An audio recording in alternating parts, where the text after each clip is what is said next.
For decades, there has been a tax on professional creativity. If you wanted reference-grade color accuracy, the kind Hollywood trusts, you had to pay. We're talking $10,000, $20,000, or even $30,000. But what if I told you that the gap between a $30,000 master monitor and a consumer display just vanished? What if you could get absolute blacks, cinema-grade color, and, wait for it, a 240 Hz refresh rate in one package? This is the ASUS ProArt PA32UCDMR-K. It's priced around $1,699 internationally. In markets like Vietnam, it's hitting around 70 million VND. And honestly, it might just make the Apple Pro Display XDR look obsolete. Let's find out why. First, we have to talk about the panel. This isn't the OLED you know from your TV. This is QD-OLED. Traditional WOLED panels use a white subpixel to boost brightness. It works, but it dilutes the color. Imagine trying to make a bright red by mixing in white paint. You get pink, right? The PA32UCDMR-K uses a blue light source through a quantum dot layer, no white subpixel. This means when this monitor hits its peak brightness of 1,000 nits, the colors remain fully saturated. Why does this matter? If you are grading HDR content, sunlight, flames, neon signs, you are seeing the actual color volume, not a washed-out approximation. And for the pixel peepers, it's 4K at 140 ppi. The old issue of color fringing on text? Gone. Thanks to improved subpixel rendering, you can code or write scripts on this thing without your eyes bleeding. Now, here is the spec that makes no sense on paper. 240 Hz. Usually, graphic monitors are stuck at 60 Hz. So why did ASUS put a race car engine in a luxury sedan? It's because the line between filmmaker and game developer is blurring. If you're a developer in Vietnam's booming outsourcing market or a virtual production studio, you need color accuracy for textures and motion clarity for gameplay. Plus, with OLED's 0.1 millisecond response time, motion is instant.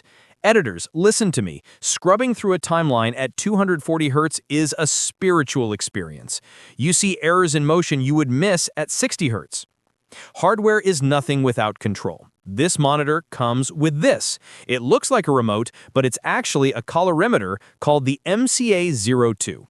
It measures up to 10,000 nits, but it's also a control dial. You can use it to change monitor settings without fumbling for buttons behind the screen, or map it to Adobe Premiere to scrub your timeline. And it feeds into a hardware lookup table. That means the calibration is saved inside the monitor. You can plug in a Mac, a PC, or a camera, and the color stays accurate. No software profiles needed. Connectivity?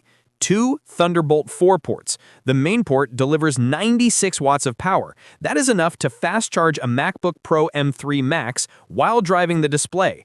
It's a true workstation hub. Okay, I can hear you screaming at your screen. It's OLED. What about burn-in?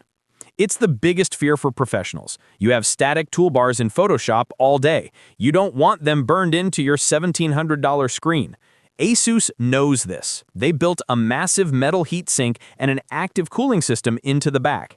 Heat is the enemy of OLED, and they are aggressively managing it. But here's the kicker. In markets like Vietnam, ASUS is offering a 3-year warranty that specifically covers burn-in. This is huge. It removes the psychological barrier. You can use this for work heavily for 3 years and you are covered. That is a level of confidence most manufacturers, even Apple, don't offer on their standard terms. So, is it worth it? If you're just a gamer, save your money and get the ROG Swift version. It uses the same panel but lacks the pro tools.